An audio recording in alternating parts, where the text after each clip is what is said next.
बोल रहा हूं वैसे आप खुद ही बोलो। अब तो क्या, मैं बोलता हूं आप सुनाते हो, मैं बोलता हूं फिर आप सुनाते हो। कोई डायरेक्ट यूं लगे कि लो सर आप, मैं बताता हूं। पहले कुंभा, मोकल, सौभाग्यवती परमार, रणमल, रणमल की सहायता से पिता की हत्या का बदला लिया। रणमल का प्रभाव बढ़ गया, सिसोदियों नेता राघवदेव को मरवा दिया। चुंडा ने, हंसाबाई ने चुंडा को वापस बुलाया। भारमल के साथ रणमल मारा गया। जोधा ने काहुनी के पास शरण ली। चुंडा ने मंडोर पर कब्जा किया। आमल बावल की सौंधी 1453। कुंभा जोधा, जोधा को मारवाड़ दिया। सोजत को सीमा बनाया गया। सारंगपुर का 1437। कुंभा ने महमूद खिलजी को सुना सकता है? ऐसे कौन सुना दे?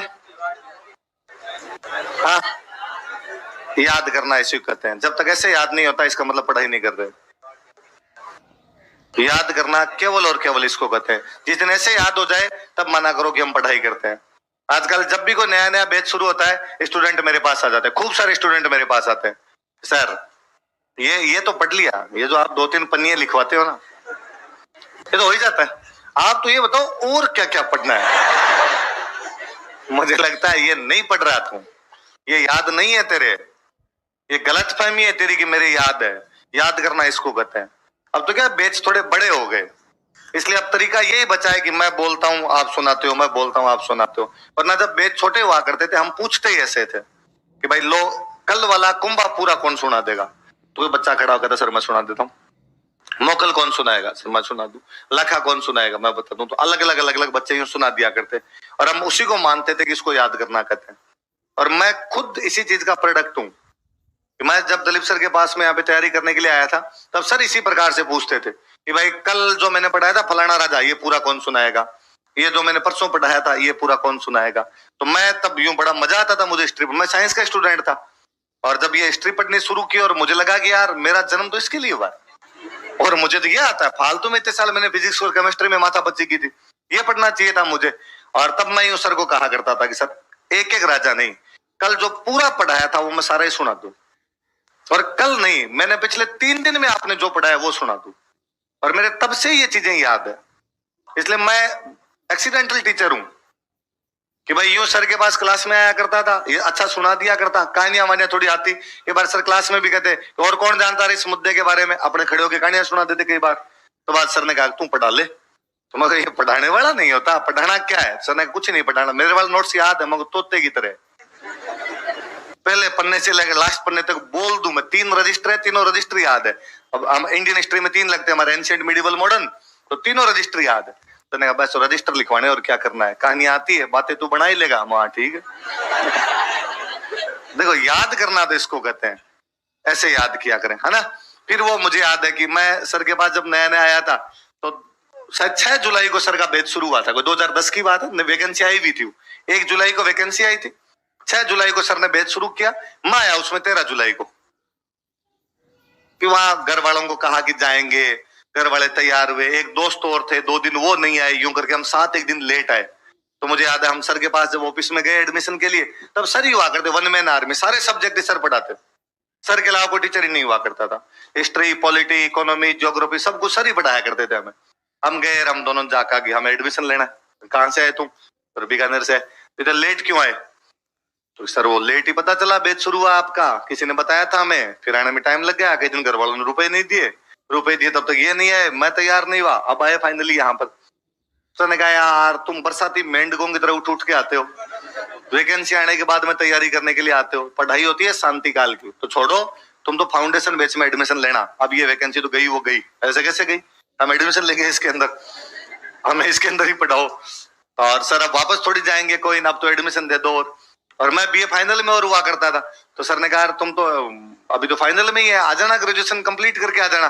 नहीं नहीं सर अभी एडमिशन लेंगे। तो सर ने कहा ठीक है बैठो क्लास के अंदर। तो 2 दिन, 6 तारीख को और 7 तारीख को 2 दिन पढ़े, सॉरी 13 को और 14 को 2 दिन पढ़े। 15 को सर ने आते घोषणा की, कहा ये बैच बड़ा हो गया, इस बैच के 2 टुकड़े करेंगे। एक बैच के अंदर सारे स्टूडेंट आ नहीं रहे, इसलिए आधे लोग शाम को आएंगे, आधे लोग सुबह आएंगे। वो सुबह का बैच था। तो बताओ शाम को कौन कौन आएगा? हम महाआलसी थे, वो सुबह सुबह उठे कौन? तो हमने कहा हम शाम को आएंगे सर, शाम को आएंगे। तो शाम वाले हो गए, आधे लोग शाम को आ जाना, आधे लोग सुबह जाना।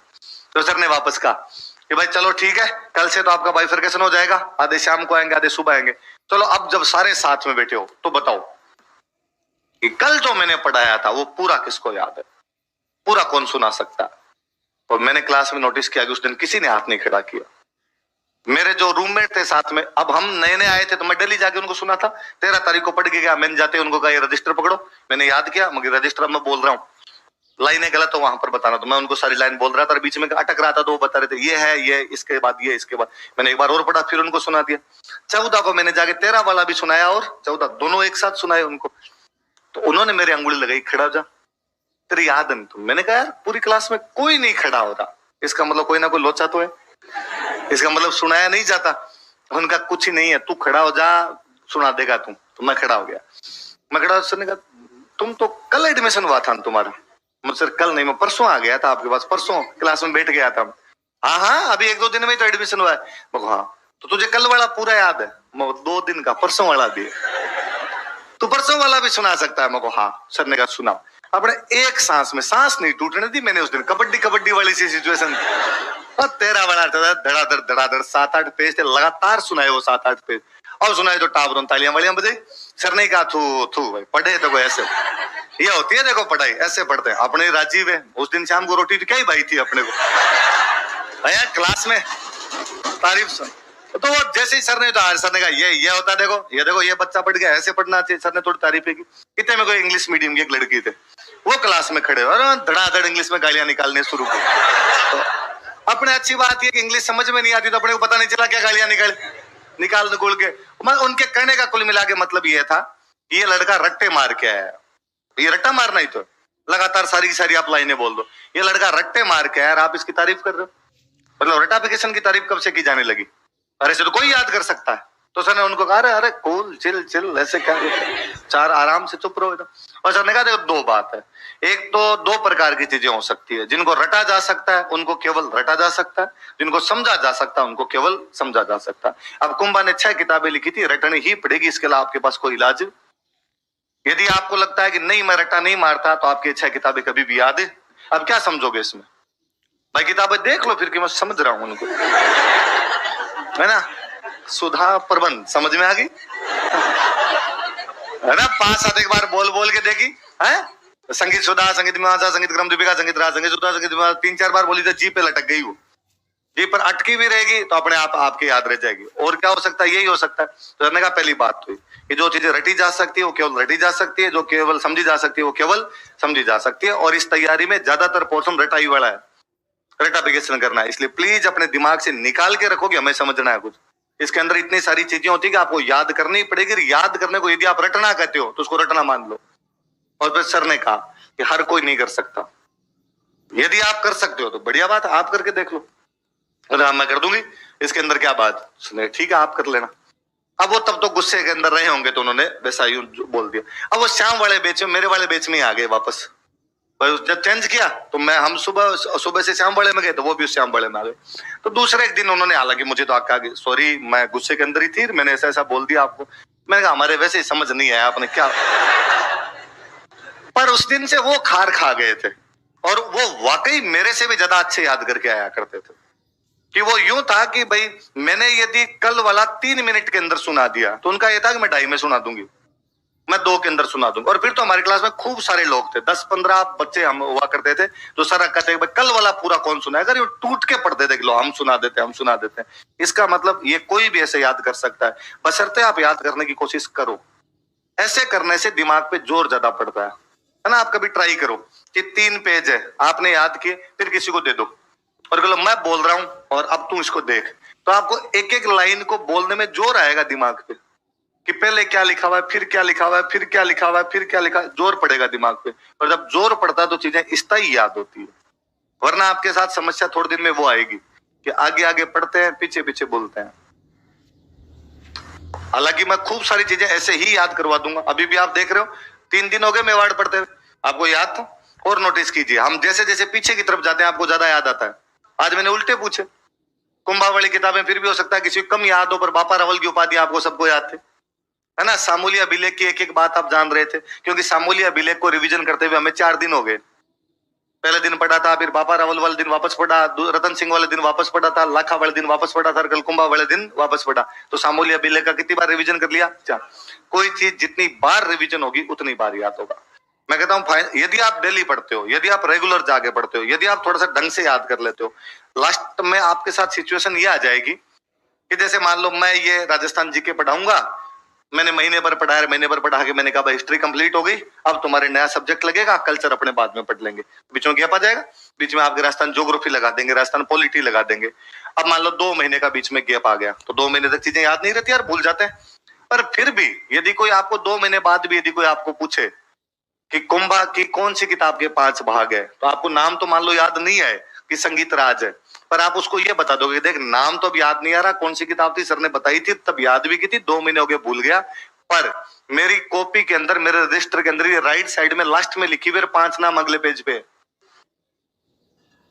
स्कैन होता है, स्कैन होती है आपके दिमाग के अंदर। मतलब आपको ये भी बाद में पता चलने लग जाता है, आप इसीलिए नोट्स जो होते हैं वो याद हो जाते हैं, बुक कभी याद नहीं होती, क्योंकि नोट्स आपके होते हैं, आपका पेन चलाया होता है, तो आपको इतना तक याद रहता है। मैं कहूं कि आंख बंद करके हाथ फिराया जाए ना, तो आप बता दो यहाँ क्या लिखा हुआ है। खुद के नोट्स का फील आता है ना यार अपने आप में, कि यदि किताबें याद होती तो लोग कोचिंग आते ही नहीं। यदि किताबों को याद करना इतना सरल होता तो कोचिंग बंद हो जाती। जिस दिन कोई ऐसी शक्ति आ जाएगी कि लोग किताबें याद करने लग जाएंगे, उस दिन हमारे ढाबे बंद है, उस दिन हम सारे बेरोजगार हैं। इसका मतलब किताबें याद हो ही नहीं सकती। तो कई बार टाबर आगे कहता है कि सर और कौन सी किताब पढ़ूं, तब एक तो मुझे ये लगता है कि कोई भी टीचर जो आके पढ़ाता है, वो बोले किसी भी सब्जेक्ट का है, वो उन 10 किताबों को पढ़ के आया जिनको आप पढ़ना चाहते हो। आप क्या लगता है कि यहाँ पर कोई आदमी आगे पढ़ाएगा तो एक किताब पढ़ के आए वो पढ़ा दे? आप नंगा कर दो। पहला दिन 500 अनजान चेहरे सामने बैठे हुए, वो चेहरे सामने बैठे हुए जो 500 रुपए वहां पे जमा करवा के आए, और इस 500 रुपए का मतलब ये समझते हैं कि आज जो आएगा उसको कच्चा खा जाएंगे। और वो इसको बोलते हैं कि डेमो क्लास है, मतलब मास्टर का डेमो लेंगे। और उसके अंदर कोई यदि बंदा यहाँ पर आगे पढ़ाता है, कोई भी आए, मैं नहीं और कोई भी आए, इसका मतलब उसको आपसे भयंकर आता है, उसको आप कतई नहीं फंसा पाएंगे। फैक्चुअल जानकारियां अलग चीज होती है, बाकी वो आपसे ज्यादा जानता है तभी वो वहां पर सरवाइव कर रहा है, वरना वहां पर सरवाइव नहीं कर पाया। इसका मतलब वो किताबें जो आप पढ़ना चाहते हैं वो पढ़ के है। तो इनको याद करो। ये आपके गलत, फिर स्टूडेंट कहता है ये तो मेरी याद हो जाता, नहीं होता आपके याद। आपको एक एक फैक्ट याद है, प्लीज इनको वैसे याद करने की कोशिश करो। 2-3 दिन हैबिट के अंदर डालेंगे, चीजें याद होगी। मैंने दिन पहले ही आपको बताया था, शाम को डेली वॉकिंग किया करें, और वॉकिंग में उल्टा रिविजन करने का कोशिश किया करें। केवल मोटी मोटी बातें याद किया करें कि भाई आज मैं क्या पढ़ गया था क्लास में, कुंभा, तो सबसे लास्ट में क्या लिखा था, कुंभा की टीकाएं। नहीं आई किताबों के नाम याद नहीं हुए, कोई बात नहीं, टीका तो याद रही, टीका एक टॉपिक तो याद रहा। इससे पहले क्या लिखी थी, कुंभा की किताब में। इससे पहले मैंने क्या लिखे थे, कुंभा के मंदिर। इससे पहले मैंने क्या लिखे थे, कुंभा के किले। इससे पहले मैं क्या लिख के आया था, कीर्ति स्तंभ। उससे पहले क्या लिखा था, विजय स्तंभ। उससे पहले क्या लिखा था, उसकी पॉलिटिकल अचीवमेंट। पॉलिटिकल अचीवमेंट में क्या लिखा था, मालवा वालों के साथ लड़ाई थी, गुजरात वालों के साथ लड़ाई थी, नागौर वालों के साथ लड़ाई थी, सिरोही वालों के साथ लड़ाई, संधि पड़ी थी। किसके साथ संधि पड़ी थी, जोधा के साथ। आप मोटे मोटे टॉपिक याद कीजिए, केवल उल्टा याद करें, फिर और पीछे जाए आप। इससे पहले क्या था कि कुंभा से पहले मैंने मोकल पढ़ा था। मोकल में क्या पढ़ा था, मोकल का मर्डर हुआ था। और क्या पढ़ा, मोकल ने मंदिर का पुनर्निर्माण करवाया, एक अपर कोटा बनवाया था। मोकल के 2 संरक्षक थे, उसके पापा ये थे, मम्मी ये थे। उसके पहले क्या पढ़ा था, लखा पढ़ा था। लखा की एक शादी हुई थी, उसमें चुंडा मेवाड़ का भीष्म। उसमें क्या पढ़ा था, सलुम्बर का महत्व पढ़ा था। और क्या पढ़ा, नकली बूंदी पढ़ी, जावर पढ़ा, मैंने नटनी का चबूतरा पढ़ा, पिछोला झील पढ़ी। उससे पहले क्या पढ़ा, हमीर पढ़ा। हमीर की मैंने कुछ उपाधियां पढ़ी। उससे पहले मैंने हमीर का मंदिर पढ़ा। उससे पहले हमीर ने किसको हराया ये पढ़ा। हमीर कहाँ से आया था, टाइटल चेंज हुआ था ये पढ़ा। उससे पहले क्या पढ़ा, तो रतन सिंह पढ़ा। रतन सिंह में क्या पढ़ा, साका पढ़ा। साके से पहले क्या पढ़ा, साके से बाद में। मोटी मोटी मोटी मोटी बातें याद करो।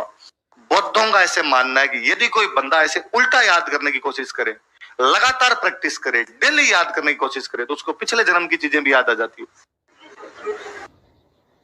तो यकीनन उनका ट्राई किया हुआ सिद्धांत अपोहवाद, बौद्धों का पूरा सिद्धांत है ये, अपोहवाद। और यदि कोई उल्टा याद करने की कोशिश करता है, दिमाग में चीजें और स्थायी होती है, क्योंकि उल्टा याद करने में जोर आता है। ये हमारा उन दिनों में पकाया हुआ फॉर्मूला है कि भाई उन दिनों में क्लास में मैंने कहा 15 बच्चे एक जैसा सुना देते। एक तो आप क्लास में केवल अकेले खड़े होकर सुनाते हो, मैंने सुनाया तो आप तारीफ ही तारीफ के हकदार हो। अब जब क्लास में 15 सुना रहे हैं तो आप अलग क्या करो। तो अब आप 5 बच्चों ने खड़ा सुना दिया, इसने सुना दिया, इसने सुना दिया, तो अब हाथ खड़ा कर देगा, सर मैं भी सुनाऊंगा। सर कहते यार सबने सुना दिया, अब क्लास का टाइम होता जा रहा, तू नया क्या सुनाएगा। सर उल्टा सुना दूंगा। उल्टा सुना देगा, हाँ सर सारी लाइनें उल्टी है। एक लाइन वापस नहीं आएगी, ये नहीं आएगा, ऊपर नीचे वाला लाइन चलेगी। लो मैं उल्टी सुना देता हूँ और उल्टा याद करने में जोर आता है। इसका मतलब पहले दिन बैठ के भयंकर मेहनत की है। 1 2 3 4 5 6 7 8 9 10 गिनती लगातार बोली जाती है। आप बोल रहे 100 99 98 97 96 95 जोर आता है। 96 97 तक जाते जाते वापस 96 97 आने लग जाता है, 95 याद नहीं आता। ये अपोहवाद है। इसलिए ट्राई किया करें, दिमाग में खूब सारे एक्सपेरिमेंट किया करें, तब चीजें याद रहेगी। रैंडम याद करने की कोशिश किया करें कि आप सिटी बस के अंदर आ रहे हैं और आ रहे हैं, यूं ही बैठे हैं, आपका पढ़ाई का मन नहीं कर रहा, आपने रजिस्टर को उछाल के ही खोलिए कि जो आएगा इसको मैं पढ़ लूंगा। दिमाग में यूं बैठे बैठे याद करने की कोशिश किया करें कि हमीर की 4 उपाधियां थी, क्या क्या है, लगातार नहीं, केवल यूं दिमाग। ये मेंटल प्रैक्टिस है। जितनी दिमाग की कसरत करोगे दिमाग उतना तेज होगा, वरना जंग लगा हुआ है इसके। और अपनी हकीकत वास्तव में यह है कि अपनी जो भी स्कूलिंग वाली पढ़ाई होती है या अपनी जो कॉलेज वाली पढ़ाई होती है, वो इस पढ़ाई के ठीक उल्टी होती है। वो हम इस प्रकार से पढ़ते नहीं है, तो अपने हैबिट नहीं है। यहाँ पढ़ाई का तरीका अलग, आज के आज नोट्स याद करो, आज का याद करो। स्कूल कॉलेज में हमने ऐसे किया ही नहीं। आप स्कूल के अंदर वैसे करते थे कि दिल्ली का पढ़ लिया करते, मार साहब कहते, और ये स्पेशली ये सब्जेक्ट मार साहब लकड़ा सुना चैप्टर। अच्छी अच्छी स्कूलों, कॉन्वेंट स्कूलों तक की हालत मेरी यही देखी हुई है कि सामाजिक पढ़ानी है, हिस्ट्री पढ़ानी है, बच्चों खड़ा के अगले चैप्टर खड़ा सुना दे, और बच्चे ने खड़ा होकर चैप्टर बोल दिया। अब मार साहब ने कहा चलो मैं क्वेश्चन आंसर लगवा देता हूँ। प्रश्न नंबर 3 का उत्तर देखिए भाई, पेज नंबर 27 पे जाइए, यदि से शुरू होता है और नीचे होता है तक आएगा। तो आप लगा लगा के लाते हैं, घर पे जाके वो सेम का सेम उतारते हैं, अगले दिन होमवर्क चेक कराते हैं, मास्टर राजी आप राजी। इसमें आपने क्या याद किया? इसलिए हमारे याद करने की तमाम क्षमताएं कुंद पड़ चुकी है। हमें याद करने का तरीका ही नहीं मालूम है, इसलिए याद करने का तरीका अभी आप सीख रहे हो। इसलिए ढंग से पढ़िए, झोंकिए खुद को, इस पढ़ाई में एंजॉय कीजिए। एक तो जिन जिन के दिमाग में ये बना रहेगा हमें आरएस बनना है, आरएस बनना, उनसे तो कभी पढ़ाई होगी नहीं। छोड़िए उसको, क्या बनना क्या नहीं बनना वो बाद में देखेंगे। अभी तो जो चल रहा है इसमें एंजॉय आना चाहिए। इस पढ़ाई को फील किया जाए कि मुझे खूब सारी चीजें आ रही है। अब तो इतना मानिए कि मैं ये पढ़ूंगा, आप पढ़ोगे, चीजों को याद करोगे, कॉन्फिडेंस आएगा, कॉन्फिडेंस आएगा तो चीजें और अच्छी याद होगी, और अच्छी याद होगी तो सिलेक्शन अपने आप हो जाएंगे। वरना बच्चों को मैंने देखा है, खूब अच्छे बच्चे होते हैं पर दिमाग में भगवान जाने कौन सी टेंशन है, एक ही अटेम्प्ट में कराना है, इसी में कराना, घर वालों के नाम रोशन करने, होते रहेंगे रे नाम रोशन। अपने से पुरानी वाली पीढ़ियां खूब नाम रोशन करके चली गई, अपने ही कर लेंगे। एक बार जो चल रहा है इसको तो एंजॉय किया जाए, सफर को एंजॉय किया जाए, मंजिल और ज्यादा अच्छी मिलती है। बंदा जो मंजिल मंजिल का सोचता रहता है वो इसको एंजॉय को तो छोड़ता ही है, वो वाला एंजॉय और नहीं मिल पाता उसको। भले बड़ी बात, एक बार केवल आपको अच्छा लगना चाहिए। मैं पता नहीं आपको क्या लगता होगा कि नहीं लगता होगा, मैं जब दिलीप सर के पास पढ़ के घर पे जाया करता था तो ये तो कभी सोचते नहीं थे प्री कब होगा, होगा जब होगा तब देखेंगे एग्जाम। पर मुझे ये डेली अच्छा लगता था कि आज मुझे इतनी बातें नहीं पता चली। देखो मेरा मैं आज ये भी सीख गया कि यार कुंभा वीणा भी बजा लिया करता था। मैं आज ये सीख गया कि रेपो रेट और रिवर्स रेपो रेट क्या होती है। मैं आज ये सीख गया कि भारत के संविधान के अंदर क्या क्या चीजें हैं, उसके अंदर ही खूब थे। और हमें हमेशा लगता था, आप नोटिस करेंगे, आप जब ये कोचिंग खत्म कर लेंगे, 15-16 महीने खत्म करेंगे, तब आप देखेंगे कि आपकी पर्सनैलिटी के अंदर ठीक अंतर है। मैंने दिन पहले ही कहा था आप डायरी राइटिंग शुरू कीजिए, और आप देखेंगे कि आज जो आप डायरी में चीजें लिखते हो, आज के 15 महीने बाद डायरी में ठीक उल्टी बातें लिखेंगे। इसका मतलब आपके व्यक्तित्व में कितना चेंज आता है। ये सिविल वाली तैयारी सिलेक्शन करवाती है, नौकरी दिलवाती है, इन सबसे बढ़ के मिनख बनाती है। आप इतना कुछ सीखते हैं। मैं कहता हूं ये का ये राजस्थान जी के कांस्टेबल वाला बच्चा पढ़ता है, ये का ये राजस्थान जी के पटवारी का बच्चा पढ़ता है, या दूसरे मार साहब वाला कि फर्स्ट ग्रेड की कॉलेज लेक्चर वाली तैयारी, पर ये का ये राजस्थान जी के जब सिविल वाला बच्चा पढ़ता है उसके डायमेंशन अलग होते हैं। आप ये की बातें किसी पटवारी वाले से पूछिए, उसकी कांस्टेबल वाले से पूछिए, उसकी सारी बातें होगी। लंबा कितना है विजय स्तंभ, ऊंचा कितना है कीर्ति स्तंभ, एक ही है, कीर्ति स्तंभ 2 नहीं है। आप उसको ज्यादा अच्छे डायमेंशन से बता पाते हो। आपको देखो भाई साहब, विजय स्तंभ बाकी जो है वो है, तुझे पता है कि उस समय अभिनव भारत का प्रतीक चिन्ह था, और ये राष्ट्रीय चेतना का विषय है कि मेवाड़ के किसी एक टावर को महाराष्ट्र के किसी संगठन का प्रतीक चिन्ह क्यों बना दिया जाए। ये बात केवल आप जानते हो, इस प्रकार से केवल आप डिस्क्राइब कर सकते हो, उस बंदे को डिस्क्राइब करना नहीं आता। ये चेंज है ना आपकी पर्सनैलिटी के अंदर, उसमें आप में फर्क दिखना चाहिए, वो फर्क यही तो है। अब सिविल न्याय का सिद्धांत है, न्याय हो रहा है ये जरूरी नहीं है, न्याय होता हुआ दिखना चाहिए। आप सिविल की तैयारी कर रहे हो, या आपके व्यवहार से झलकना भी तो चाहिए। और अभी यूं साफ वाली सी मन में फील लाया करो कि हाँ हम हैं, और हमारे सोचने का तरीका उसी प्रकार का होना चाहिए। इंग्लिश की कहावत है, as you think so you become. जैसा आप सोचते हैं वैसा आप बनते हैं। मारवाड़ी में और अच्छे ढंग से कहते हैं, रोता जाओ मेरे डांगा समाचार ले भाई। जो पहले रोते हुए रहते हैं वो मृत्यु के समाचार लाते हैं। होगा कि नहीं होगा, सिलेक्शन करवाना। अरे तब का तब देखेंगे रे, कब वैकेंसी आएगी। 2.5 साल लगते हैं वैकेंसी कंप्लीट होने में। ये धैर्य की परीक्षा है। किसकी परीक्षा है? धीरज धरा जाए, खूब सारा धीरज के साथ में चीजें पढ़ी जाए और दिमाग को पूरा खोलिए अपने। आपका दिमाग खूब सारी एक्सरसाइज कर सकता है, हम उसका 1-2% भी काम में नहीं ले पाते। आप जितना खोलोगे उतना याद कराएगा। इसलिए ऐसी कोई चीज नहीं होती जो याद नहीं हो सकती। स्टूडेंट के बारे में कहता है सर ये मेरे याद नहीं होता, ऐसा कभी नहीं होता।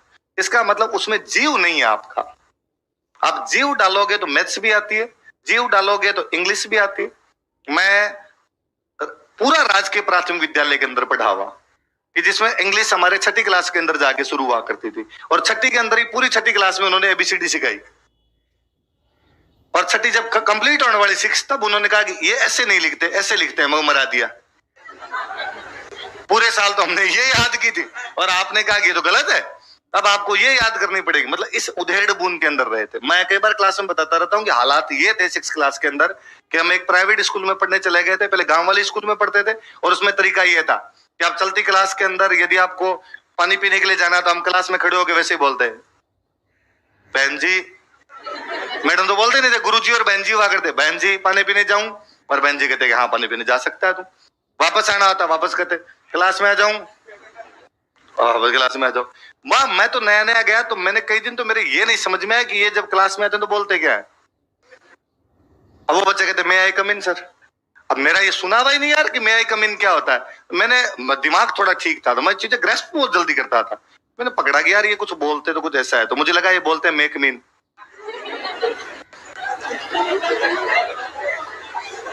अब मैंने याद किया बहुत अच्छे से मेक मीन सर। अब वो जल्दी में आप बोलोगे मैक मिन तो मैक मिन सा ही होता है।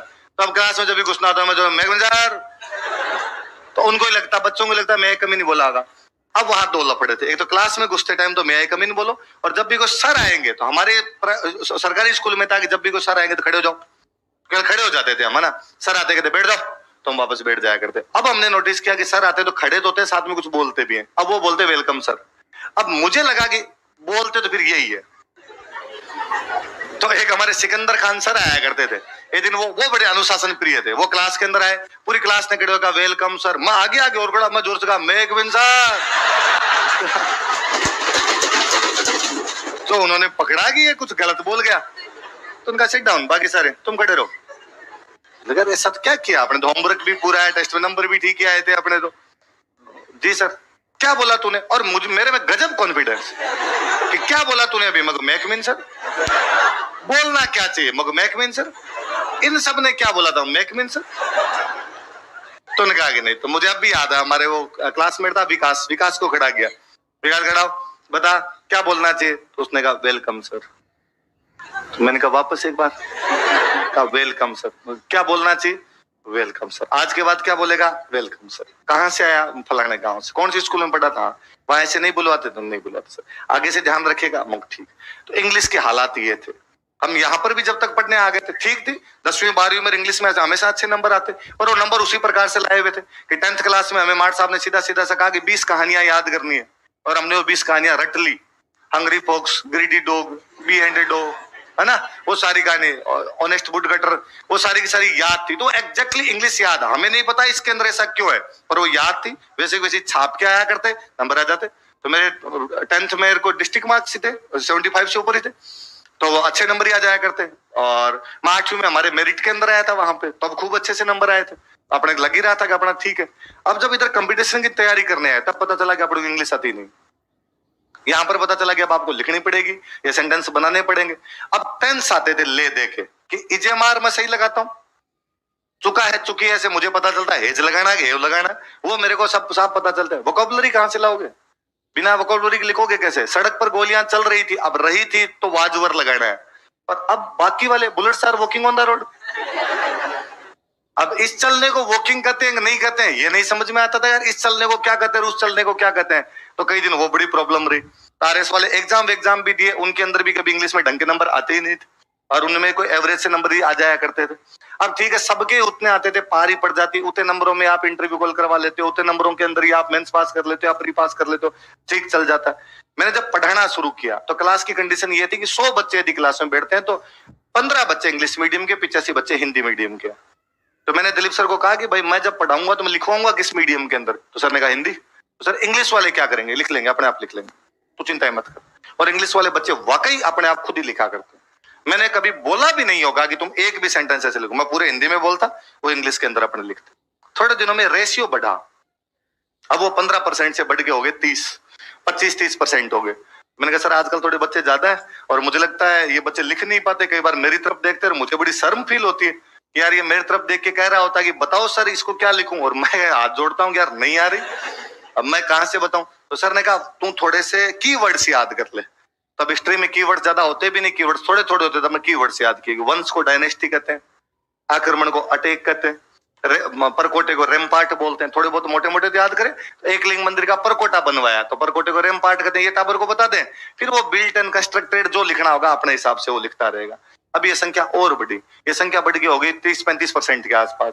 वैसे अब क्या किया जाए? तो सर ने कहा नोट्स बांट दे, नोट्स दे दे। तेरे से नहीं बोली जा रही कि ज्यादा सर नहीं पार पड़ती मेरे से, तो कहा नोट्स बांट दे। तो इंग्लिश मीडियम वालों को हम पहले नोट्स दे दिया करते, नोट्स रखो सब अपने पार्ट्स में नोट्स। तो इंग्लिश मीडियम वाले नोट्स लेके बैठे रहते, मैं हिंदी में लिखवाता, वो अपने नोट्स के अंदर अंडरलाइन करते, उनको लिखने की कोई आवश्यकता नहीं। आजकल ये संख्या आपकी हो रही है 40। फिर मैंने कहा अब फिर दिक्कत ये आई, पहले मेरी क्लासें लगाते थे लास्ट में, कि पहले दिलीप सर की क्लासें हो गई, साइंस वालों की क्लासें हो गई, मैम की क्लासें हो गई, राजस्थान जी के बाद में बीच के अंदर आया करता था। जब भी राजस्थान जी के शुरुआत के अंदर लगाना शुरू किया, पहले राजस्थान जी के शुरू में कभी लगाते ही नहीं थे, क्योंकि पहले ज्यादातर बच्चे जो आते उनकी कोई ना कोई तैयारियां की हुई होती। तो कहा यार इनको राजस्थान जी के क्या पढ़ाएं, उनको एक एक खाड़ा पता होता था, कितना लंबा है कितना ऊंचा है, सब बातें आती थी। अब जब थोड़े नए बच्चे आने शुरू हुए तो कहा इनको राजस्थान जी की नहीं आती, तो इनको यदि शुरुआत में राजस्थान जी के पढ़ाया जाएगा तो इनका इंटरेस्ट डेवलप होगा, राजस्थान ज्यादा आता है तो ये थोड़ा पढ़ पाएंगे, तो तू पहली क्लास ले। पहली क्लास के अंदर जाके नोट्स भी कैसे बांटे जाए? पहली क्लास में जाके कैसे कहा जाए कि मैं आपको इंग्लिश पढ़ाऊंगा ही नहीं, फिर तो एडमिशन नहीं हो। तो क्या किया जाए? सर ने कहा बांट देना, नोट्स बांट देना, इंग्लिश मीडियम वाले अच्छे बच्चे होते हैं अपने आप मैनेज कर लेंगे। पर मुझे ये खुद को लगने लगा कि नहीं यार ये गलत है, अपने सीख ही लेते हैं, थोड़ी थोड़ी अपने आती है। मैंने ये 2018 के बाद बोलना शुरू किया, और यदि मैं बोल लेता हूं पूरी हिस्ट्री ये इंग्लिश के अंदर बोल लेता हूं, मैं पूरी इंडियन बोल लेता हूं, पूरी वर्ल्ड बोल लेता हूं, अब मैं पॉलिटी भी मान लो किसी क्लास में कभी लेनी हो तो वो बोल लेता हूं, इसका मतलब कोई सीख सकता है। तो मुझे लगता है पहले क्यों नहीं आई, अभी क्यों आई? दो चीजें, आवश्यकता आविष्कार की जननी है। पहले कभी अपने को इतनी जरूरत महसूस नहीं हुई, अब अपने को लगा कि अब नहीं पढ़ी तो रोजगार जाएगा, अब अपने को लगा कि पेट पे लात पड़ेगी इसलिए पढ़ी। दूसरी सबसे बड़ी बात, अपने जीव डाला था इसके अंदर, पहले जीव नहीं डाल रहे थे। जब अपने सीखने की कोशिश की तो ये भी सीख गए। और अभी भी मुझे हालांकि खूब सारा लगता है कि यार मुझे खूब अच्छी आनी चाहिए, इतनी अच्छी आनी चाहिए जिसकी हद नहीं होगी, मैं इंग्लिश की किताबें पढ़ लूं। अभी तक हालात ये है कि अपने को वो हिंदी वाले सेंटेंस इंग्लिश में ट्रांसलेशन करने आते हैं। सबसे बड़ी बात है आज भी आइडिया दिमाग में हिंदी में आता है, फिर मैं उसको इंग्लिश में ट्रांसलेट करता हूँ। जब तक आइडिया इंग्लिश के अंदर नहीं आएंगे इसका मतलब आपको वो भाषा आनी शुरू नहीं हुई। अभी तक यदि मैं किसी चीज को, किसी घटना को देखता हूं तो वो घटना मेरे दिमाग में हिंदी के अंदर आती है, फिर मैं उसको इंग्लिश के अंदर ट्रांसलेट करता हूं मेरे दिमाग में, फिर मैं उसको बिठाता हूं कि वाज लगाऊं, वर लगाऊं, रहा है लगाऊं, रही है लगाऊं, वो बात में बिठाता हूं। थोड़े दिनों के अंदर ये आप और प्रैक्टिस करेंगे, मुझे पता है ये आइडिया भी एक दिन इंग्लिश के अंदर आने लग जाएंगे। ये पूरा एटमोस्फेयर का फर्क है, ये जीव डालने का फर्क है। मैंने पंजाबी ऑफिशियल रूप से कभी नहीं सीखी, उसके बावजूद मुझे लिखनी, बोलनी, सुननी सब कुछ आती है। वो माहौल था, उस एटमोस्फेयर के अंदर है, उसके अंदर जीव था तो आप सीख गए धीरे धीरे। इसलिए आप कोई भी सब्जेक्ट पढ़ सकते हैं, कोई भी सब्जेक्ट किसी के लिए भी टफ नहीं होता है। तो कई बार बच्चों को लगता है हमें मैथ्स नहीं आती, रीजनिंग नहीं आती, इंग्लिश नहीं आती, नहीं आती, थोड़ा था, उनको एक्स्ट्रा प्रैक्टिस करने की कोशिश करो। 20 साल 25 साल आप जितनी भी उम्र के हैं, 20 साल तक उस सब्जेक्ट को हाथ नहीं लगाया, ये तो मानो ना कि वो कम से कम आप सीखने में आपसे 1 साल तो मांगे। आपको लगे कि यार 20 साल तक मैंने जो कुछ ही नहीं पढ़ा था 2 महीने में सीख जाऊं, वो तो नहीं आ सकता ना, उसमें धीरे धीरे टाइम लगेगा तो सीख जाओगे। लेकिन प्लीज कोशिश किया करें कि आप एक दिन का पूरा याद करें, आपका जो कोई रूममेट है उसको कहे कि मैं सुनाऊं, और आप यकीन मानिए आपने जिस दिन पहले दिन सुनाओगे आपको यकीनन रात को न तो नींद आएगी ना खाना पाएगा। इतना अच्छा लगता है, इतना बेहतरीन फील होता है कि यार मुझे 3 पेज पूरे याद है, और मैंने आज कहा कि चेंज नहीं होने दिया पूरे के पुरुषों। ऐसा दोनों में किया करें, ऐसा आप ज्योग्राफी में किया करें, एग्जैक्टली उन लाइनें कोशिश किया करें कि मैं हमने शुरुआत से लिखवाई होगी वहां पे कि पृथ्वी का आकार भूआब है या गोलाब है, पृथ्वी की गतियां, पहले परिक्रमण है, फिर परिभ्रमण है, परिक्रमण का प्रभाव, परिभ्रमण का प्रभाव, फिर कोरियोलिस बल है, फिर ये पृथ्वी है, फिर इसमें चट्टाने, ये आग्नेय है, कांत्रित है, ये इसका उदाहरण ये, इसका उदाहरण ये धाराएं आ रही है, इसके पास आती है, दूर जाती है, ये वो रचनात्मक है, ये तो बिंदुवश हो रहा है उनका। एक एक चीज याद कीजिए उनको, आपकी चीजें याद होगी, थोरोली याद होगी। मुझे ज्योग्राफी कभी नहीं समझ के अंदर आई, पर मेरे ज्योग्राफी के मैम वाले दोनों रजिस्टर याद है। और हालात ये होते थे कि आईएएस या आरएस का प्री अब तो देना ही बंद कर दिए मैंने। मैं जब 2016 से पहले कभी दिया करता था, तब तक हालात ये थे कि मेरे जो फ्रेंड जिनकी ज्योग्राफी अच्छी हुआ करती, उनका प्री में सवाल गलत हो जाता, मेरे सही होते। कई बार आके मुझे कोरियोलिस बल का आज भी एक सवाल याद है, कोरियोलिस बल का एक क्वेश्चन आया था और मेरे सारे रूममेट का गलत था, मेरा सही था। तो प्रशांत महासागर और हिंद महासागर के बीच में वो क्या द्विध्रुव बनता है, द्विध्रुव का कोई क्वेश्चन था।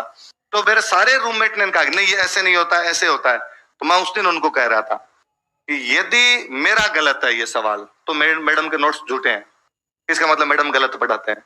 और यदि मैडम के नोट्स सही है तो अपना इतना अच्छे से लाइन को रट्टा मारा हुआ कि सवाल सही है। मुझे नहीं पता कोरियोलिस बल किधर से उड़ता, उल्टा मैं ये भी नहीं जानता कि प्रशांत महासागर हिंद महासागर की लोकेशन किधर है। मेरी लोकेशन भी गड़बड़ हो जाती है दिमाग के अंदर। पर मैडम वाले नोट्स में ये लाइन है कि इसका प्रभाव केवल इस पे पड़ता है, इस पे नहीं पड़ता है। ये लाइन यहाँ पर थी कि इसका प्रभाव दोनों पे पड़ता है, इसका मतलब कथन असत्य तो असत्य है। बाद में मिलाया तो यार तू ठीक रट्टे मार के बैठा, वो सवाल सही होना चाहिए, बाकी गई चीजें। अब मैं उसको कहूंगी तो कई टाबर होते हैं वो बाद में आकर कहते हैं कि एक्चुअली वो क्या है कि सर हम तो साइंस से थे ना, तो एक्चुअली वहां पर हमने रट्टा मारना सीखा नहीं था, तो एक्चुअली सर वो समझने की आदत पड़ी हुई है, तो एक्चुअली इधर वाला थोड़ा सा आपका सेट नहीं बैठता। जिनके दिमाग में जितने एक्चुअली हैं इसका मतलब पढ़ाई नहीं कर रहे, है ना। फिर कोई कहता है कई तो वो वैसे एक्चुअली सर वो हिस्ट्री में रट्टा होता है ना तो ये नहीं आता, एक्चुअली ज्योग्राफी मुझे बहुत अच्छी समझ में। गोदावरी की 7 सहायक नदियां हैं, रट्टे मारने पड़ेंगे, क्या कर लोगे? उनके 7 नाम है। अब ये तो है नहीं कि आपने ये गोदावरी बनाई और बाद में कहा अच्छा ये इधर से, ये यहां से, ये वेनगंगा, ये पेनगंगा। नाम है, नाम याद करने पड़ेंगे, इसके अलावा आपके पास में और कोई भी इलाज है? आई बात समझ में?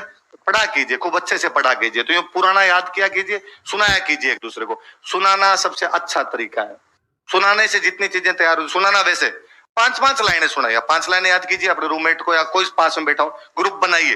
ज्यादा बड़े ग्रुप नहीं, छोटे ग्रुप हो, जिसमें आप कहोगे मैं तुझे सुनूंगा तू मुझे सुना देना, ताकि एक दूसरे की चीजें तैयार हो। कई बार क्या ग्रुप का कहते बंदे 20 लोगों को साथ लेते हैं, अपने ग्रुप बना के पढ़ेंगे। नहीं, ज्यादा ज्यादा 2-3 लोगों का ऐसे ग्रुप हो, वो वाकई पढ़ने में बहुत हेल्प करता है। और हमने पिछले रिजल्ट के अंदर ये देखा कि पिछले रिजल्ट में जितने बच्चे सेलेक्ट हुए उनकी कॉमन बात थी कि तुम कैसे पढ़ते हो, कि हम ग्रुप स्टडी करते हैं। मनीषा पिछली बार 32 रैंक थी, मनीषा चौधरी 38 रैंक है, दिव्य राज चुंडावत।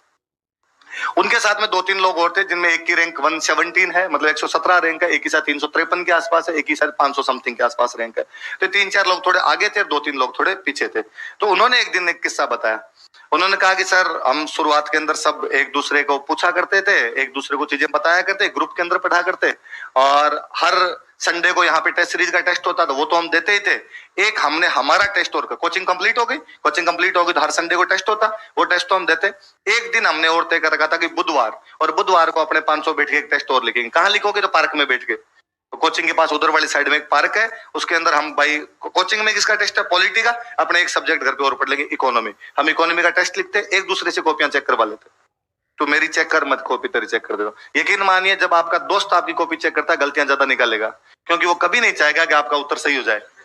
वो 4 गलतियां निकालेगा, अपनी टांग ऊपर रखने का प्रयास करेगा। तो सर एक दूसरे को पता चलता। तो मनीषा ने बताया कि सर ये बाकी वाले 4 जो लोग थे साइंस के थे, मां आर्ट्स की थी। तो जब साइंस का टेस्ट हुआ तो मेरे नंबर बुरे आए, इनके नंबर अच्छे आए। तो मुझे बहुत बुरा फील हुआ, मुझे लगा ये कैसे हो सकता है। तो सर मैं घर पे जाके साइंस ही साइंस पढ़ती, कि मैं मेरे मन में एक धुन थी कि इनसे ज्यादा ले आऊंगी, बाकी का हो। पर नहीं आते, साइंस और पढ़ती, पर इनके फिर अच्छे आ जाते। ये साइंस के थे, इनकी जल्दी याद होती, मुझे बाकी सब्जेक्ट भी पढ़ने पड़ते। और सर फाइनल रिजल्ट में साइंस में मेरे इनसे ज्यादा है। जीव घालने वाली बात है कि उसने वो पढ़ी खूब सारी, तो उसके अंदर भी नंबर आ गए थे। और 5-6 लोग वो साथ में पढ़ा करते थे, वास्तव में पढ़ाई करते थे, तो सबका सिलेक्शन भी हुआ, एक भी नहीं चुका। रैंक आगे पीछे होती है, इसमें खूब सारे समीकरण काम करते हैं। इंटरव्यू में किसी के अच्छे आ गए, किसी के अच्छे नहीं आए, किसी के हिंदी इंग्लिश में अच्छे आ गए, किसी के नहीं आए। 4-5 नंबर इसमें आपकी रैंक को 300-400 पीछे धकेल देता है। ये होता है कि एक रैंक 200 है और आपके यदि 4 नंबर कम है तो आपकी रैंक 450 चली जाएगी। 4 नंबर में आप 250 पीछे चले गए। तो मैं हमेशा कहता ही हूं कि पेपर के अंदर क्या करेगा? सुन तुम बातों को, वीडियो बनाने में ध्यान रहेगा फिर तेरा। ये बातें मैं डेली भाषण दूंगा ऐसे कि मैं हमेशा कहता हूँ कि जिसकी फर्स्ट रैंक आती है और जिसकी 1000वीं रैंक आती है, उनके ज्ञान में कतई कोई अंतर नहीं है। मैं तो कहता हूँ जिसने इंटरव्यू देने के बाद में कोई स्टूडेंट मान लो इस बार इंटरव्यू दिया और उसका सिलेक्शन नहीं हुआ, उसका भी ज्ञान उतना ही है जितना टॉप 10 वाले का था। 5-7 नंबर का फर्क रहा, वो थोड़ा ऊपर निकल गया, ये थोड़ा नीचे आ गया। 20 नंबर का खेल है, उसमें पूरा खेल ही खत्म हो जाता है। 20 नंबर 4 पेपर में, मतलब एक पेपर में नंबर कितने हुए? 5। पल्ले पड़ी चीज है तो एंजॉय करके पढ़ा कीजिए, बर्डन मत लिया कीजिए, चीजों को याद करना। अभी केवल इतना दिमाग लगाइए कि आज जो पढ़ा है ये मुझे पूरा याद होता है कि नहीं होता है, मुझे पिछले 3 दिन का याद होता है कि नहीं होता है। पुराने पेपर सोल्व करने की कोशिश किया कीजिए। आरपीसी के पुराने पेपर मार्केट के अंदर मिल जाते हैं। एक दिशा नाम की बुक आती है, दिशा नाम करके एक आरपीसी के पुराने पेपर्स की बुक आती है, ऑब्जेक्टिव पेपर की, वो ले आइए। आप चाहते हो कि वो नहीं लाया जाए, आरपीसी की साइट पे पूरे पेपर पड़े हुए, साइट से पूरे पेपर निकाल लीजिए, आप वो पढ़ लीजिए। और होता क्या, साइट वाले पेपर अलग अलग है कि भाई पटवारी का पेपर अलग, कांस्टेबल का पेपर अलग, आरएस का पेपर अलग, तो ढूंढने पड़ते हैं। यहाँ पर उस बुक वाले ने, तो वो जानता है कि स्टूडेंट आलसी होता है, तो उस बुक वाले ने सारे पेपर एक साथ कंपाइल कर दिए और उसने बना दिए। चौहानों के क्वेश्चन अलग, मेवाड़ वालों के क्वेश्चन अलग, मारवाड़ वालों के क्वेश्चन अलग, तो आपके पढ़ने में थोड़ी सी सहूलियत हो जाती है। तो आप पुराने पेपर निकालेंगे तो आप में कॉन्फिडेंस आएगा। अभी केवल और केवल नोट्स पढ़ा कीजिए, अखबार पढ़ा कीजिए। अखबार की मैंने शुरुआत में बातें बताई थी। अखबार इसलिए नहीं पढ़ना कि आपको करंट देना है, अखबार इसलिए नहीं पढ़ना कि आपके एग्जाम के अंदर आएगा, अखबार केवल इसलिए पढ़ना है कि आप देश दुनिया से अपडेट रहते हैं। यदि 4 लोग कहीं पे रूस यूक्रेन की बात करते हैं, यदि उस मुद्दे पर आप नहीं बोल पाते हो तो आपकी सिविल सेवा की तैयारी करनी दूर है। आपको नहीं करनी चाहिए तैयारी, छोड़ के गांव जाना चाहिए वापस कि यार देश दुनिया में इतनी बड़ी बात चल रही है, हम यदि रूस यूक्रेन के बारे में जानते नहीं। वरना तो ये चाहिए, एक काम और करना, अपने रूम पे मैप लगाइए, मैप लगाइए अपने रूम पे, वर्ल्ड का, इंडिया का, राजस्थान का पॉलिटिकल मैप। शुरुआत के अंदर पॉलिटिकल मैप, बाद के अंदर आप फिजिकल लगा लेना बोले, और उन पॉलिटिकल मैप को डेली देख के याद करने की कोशिश किया कीजिए कि कौन से देश की लोकेशन कहां पर है। अखबारों में जब भी ऐसी चीजें पढ़े देखा कीजिए कि यार रूस यूक्रेन के बीच में पंगा कैसे हो सकता है, तो आपको पता चलेगा भाई रूस और यूक्रेन कितने पास में, इनके बीच में क्या है क्या नहीं है। अखबार वाले सारा अगला पिछला इतिहास भूगोल सब कुछ निकाल के रख देते हैं, पढ़ा कीजिए उनको। आपको मोबाइल भी चलाना हो तो यूट्यूब पे डालिए आप रूस यूक्रेन विवाद, लाख वीडियो मिलेंगे। पिछले 10 दिन के लोगों ने कितना काम कर रखा, उस पर कितनी चीजें बना रखे, पर हम वो नहीं देखते। हम उस पे या तो खुद ही टिकटॉक वाली मूवियां बना रहते हो या इंस्टाग्राम की रील बनाते रहते हो आप, उनमें नहीं है, चीजें थोड़ी अलग है, चीजों को उस हिसाब से लेना शुरू कीजिए। पल्ले बड़ी चीजें। तो यार बस आज के लिए सिर्फ इतना ही।